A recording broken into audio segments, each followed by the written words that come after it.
ओम नमो नारायणाय।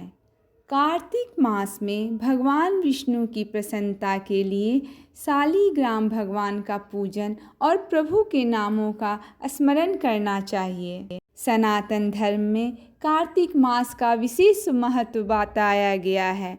इसको दामोदर मास भी कहा जाता है। इस महीने में भगवान विष्णु और उनके अवतारों की पूजा करना सबसे शुभ माना जाता है। इस महीने में स्नान, दान, भगवत पूजन, जगत के पालनहार भगवान विष्णु के अक्षय फल देने वाला बतलाया गया है। स्वयं ब्रह्मा जी कार्तिक मास की महिमा बताते हुए कहते हैं कि कार्तिक मास सब मासों में उत्तम है एवं महीनों में कार्तिक, देवताओं में भगवान विष्णु और तीर्थों में नारायण तीर्थ बद्रिकाश्रम श्रेष्ठ है। न कार्तिक समो मासो न कृतेन समम युगम न वेदम सदृशम शास्त्रम न तीर्थम गंगया समम। अर्थात कार्तिक के समान कोई मास नहीं है, न सतयुग के समान कोई युग, वेद के समान कोई शास्त्र नहीं है और गंगा के समान कोई तीर्थ नहीं है। इस महीने में 33 कोटि देवता मनुष्य के सन्निकट हो जाते हैं और इसमें हुए स्नान, दान, भोजन, व्रत, तिल, धेनु, स्वर्ण, रजत, भूमि, वस्त्र आदि के दानों को विधि पूर्वक ग्रहण करते हैं। इस महीने में बस सूर्योदय के पहले आपको स्नान करना है। प्याज, लहसुन, मांस, मदिरा का सेवन नहीं करना है। इस मास की कहानी इस प्रकार है। नैमिषारण्य तीर्थ में श्री सूत जी ने 88,000 सनकादि ऋषियों से कहा, अब मैं आपको कार्तिक मास की कथा सुनाता हूँ, जिसका श्रवण करने से सभी मनुष्य के पाप नष्ट हो जाते हैं और अंत समय में वैकुंठ धाम की प्राप्ति होती है। सूत जी ने कहा, श्री कृष्ण जी से अनुमति लेकर देवर्षि नारद के चले जाने के पश्चात सत्यभामा प्रसन्न होकर भगवान कृष्ण से बोली, हे प्रभु, मैं धन्य हुई, मेरा जन्म सफल हुआ। मुझ जैसी त्रैलोक्य सुंदरी के जन्मदाता भी धन्य हैं, जो आपकी 16,000 स्त्रियों के बीच में आपकी परम प्यारी पत्नी बनी। मैंने आपके साथ नारद जी को यह कल्प वृक्ष आदि पुरुष विधि पूर्वक दान में दिया, परंतु वही कल्प वृक्ष मेरे घर लहराया करता है। यह बात मृत्युलोक में किसी स्त्री को ज्ञात नहीं है। हे त्रिलोकीनाथ, मैं आपसे कुछ पूछने की इच्छुक हूँ। आप मुझे कृपया कार्तिक महात्म्य की कथा विस्तार पूर्वक सुनाइए, जिसको सुनकर मेरा हित हो और जिसको करने से कल्प पर्यंत भी आप मुझसे विमुख न हो। सूत जी बोले, सत्यभामा के ऐसे वचन सुनकर श्री कृष्ण ने हंसते हुए सत्यभामा का हाथ पकड़ा और सेवकों को वहीं रुकने के लिए कहकर विलास युक्त अपनी पत्नी को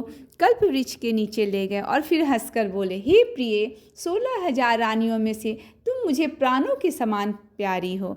तुम्हारे लिए मैंने इंद्र एवं देवताओं से विरोध किया था। हे कांते, जो बात तुमने मुझसे पूछी है उसे सुनो। एक दिन मैंने तुम्हारी इच्छा पूर्ति के लिए गरुड़ पर सवार होकर इंद्रलोक जाकर कल्प वृक्ष मांगा। इंद्र द्वारा मना किए जाने पर इंद्र एवं गरुड़ में घोर संग्राम हुआ और गौलोक में भी गरुड़ जी गौओं से युद्ध किए। गरुड़ की चोट से उनके कान एवं पूंछ कटकर गिरने लगे, जिससे 3 वस्तुएं उत्पन्न हुई। कान से तंबाकू, पूंछ से गोभी और रक्त से मेहंदी बनी। इन तीनों का प्रयोग करने वाले को मोक्ष नहीं मिलता है। तब गौओं ने भी क्रोधित होकर गरुड़ पर वार किया, जिससे उनके 3 पंख टूटकर गिर गए। इनके पहले पंख से नीलकंठ, दूसरे से मोर और तीसरे से चकवा चकवी उत्पन्न हुए। हे प्रिय, इन तीनों का दर्शन करने मात्र से ही शुभ फल प्राप्त हो जाता है। यह सुनकर सत्यभामा ने कहा, हे प्रभु, कृपया मुझे पूर्व जन्मों के विषय में बताइए कि मैंने पूर्व जन्म में कौन से दान व्रत किए थे, मेरा स्वभाव क्या था, मेरी जन्मदाता कौन है, ऐसा कौन पुण्य काम किया जिससे मैं आपकी पत्नी हुई। वो श्री कृष्ण ने कहा, हे प्रिय, अब मैं तुम्हारे द्वारा पूर्व जन्म में किए गए पुण्य कर्मों को विस्तार पूर्वक कहता हूँ, उसे सुनो। पूर्व समय में सतयुग के अंत में मायापुरी में अत्रि गोत्र में वेद वेदांता का ज्ञाता देव शर्मा नामक एक ब्राह्मण रहते थे। वह प्रतिदिन अतिथियों की सेवा करते थे। वह सूर्य के समान तेजस्वी थे। उनकी एक पुत्री थी, लेकिन पुत्र नहीं था। वह उस पुत्रहीन ब्राह्मण ने अपनी कन्या का विवाह अपने ही चंद्र नामक शिष्य के साथ कर दिया। चंद्र भी अपने माता पिता के समान उन लोग को समझता था। एक दिन वे दोनों कुश व समिधा लेने के लिए जंगल में गए। जब वे हिमालय की तलहटी में भ्रमण कर रहे थे तो एक राक्षस देखा और वहाँ से भागने में असमर्थ थे। अब वे क्या करें, तो राक्षस ने उन दोनों को मार डाला। चूँकि वे धर्मात्मा थे इसलिए वे बैकुंठ आए। उन दोनों द्वारा सूर्य भगवान की पूजा किए जाने के कारण मैं दोनों पर अति प्रसन्न था। गणेश जी, शिव जी, सूर्य व देवी, इन सब की पूजा करने वाले मनुष्य को स्वर्ग की प्राप्ति होती है। मैं एक होता हुआ भी काल और कर्मों के भेद से 5 प्रकार का होता हूँ। जैसे एक देवदत्त, पिता, भ्राता आदि नामों से पुकारा जाता है।